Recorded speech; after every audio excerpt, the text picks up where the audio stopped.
ប្រទេសម៉ាឡេស៊ីក្រុងបដិងកម្មវិធី AI របស់មហាសេដ្ឋី Elon Musk ជំវិញការបង្កើតរូបភាពអាភាស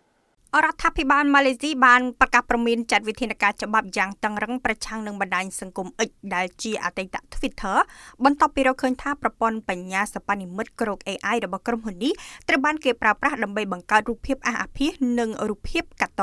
ដែលប៉ះពាល់យ៉ាងធ្ងន់ធ្ងរដល់សីលធម៌សង្គមវិធានការនេះកើតឡើងបន្ទាប់ពីម៉ាឡេស៊ីនិងឥណ្ឌូនេស៊ីបានសម្រេចបិទការប្រើប្រាស់គ្រោកជាបណ្ដោះអាសន្នកាលពីចុងសប្តាហ៍មុនគណៈកម្មាធិការទំនាក់ទំនងនឹងពហុព័ត៌មានម៉ាឡេស៊ីដែលហៅកាត់ថា MCMC បានសម្ដែងការព្រួយបារម្ភយ៉ាងខ្លាំងចំពោះរូបភាពដែលមិនសមរម្យដែលត្រូវបានបង្កើតឡើងដោយគ្មានការយល់ព្រមជាពិសេសរូបភាពដែលប៉ះពាល់ដល់ស្ត្រីនិងកុមារស្ថាប័ននេះបានបញ្ជាក់យ៉ាងដាច់អហង្ការថាមាតិកាដែលជាប់ពាក់ព័ន្ធនឹងស្ត្រីនិងអនិច្ចជនគឺជាក្តីបារម្ភយ៉ាងធ្ងន់ធ្ងរទង្វើនេះគឺផ្ទុយនឹងច្បាប់របស់ម៉ាឡេស៊ីនិងបំផ្លាញការបដិញ្ញាចិត្តផ្នែកសុវត្ថិភាពដែលក្រុមហ៊ុនបានសន្យា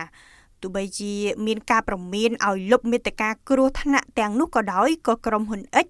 នៅតែមិនទាន់មានចំណាត់ការឆ្លើយតបនៅឡើយមិនមែនមានតែម៉ាឡេស៊ីទេសូម្បីតែមហាអំណាចអឺរ៉ុបដូចជាចក្រភពអង់គ្លេសនិងបារាំងក៏កំពុងបើកការស៊ើបអង្កេតលើក្រុមហ៊ុនរបស់លោក Elon Musk ផងដែរនៅពេលដែលអ្នកកាសែតសាកសួរពីបញ្ហានេះក្រុមហ៊ុន XAI របស់ Elon Musk បានឆ្លើយតបតាមអ៊ីមែលយ៉ាងខ្លីបែបឌឺដងទៅវិញថាប្រព័ន្ធផ្សព្វផ្សាយចាស់ៗកំពុងតែផូតកុហកគួររំលឹកផងដែរថាប្រទេសម៉ាឡេស៊ីមានច្បាប់អនឡាញដ៏តឹងរ៉ឹងបំផុតចំពោះមាតិកាណាដែលពាក់ព័ន្ធទៅនឹងរូបភាពអាភាសល្បែងស៊ីសងនិងការប្រមាថដល់សាសនាឬរាជវង្សការប្រជុំមុខដាក់គ្នារវាងម៉ាឡេស៊ីនិងមហាសេដ្ឋី Elon Musk លើកនេះកំពុងក្លាយជាចំណុចចាប់អារម្មណ៍ថ្មីមួយជុំវិញការគ្រប់គ្រងបច្ចេកវិទ្យា AI ដែលកំពុងរីកចម្រើនយ៉ាងឆាប់រហ័ស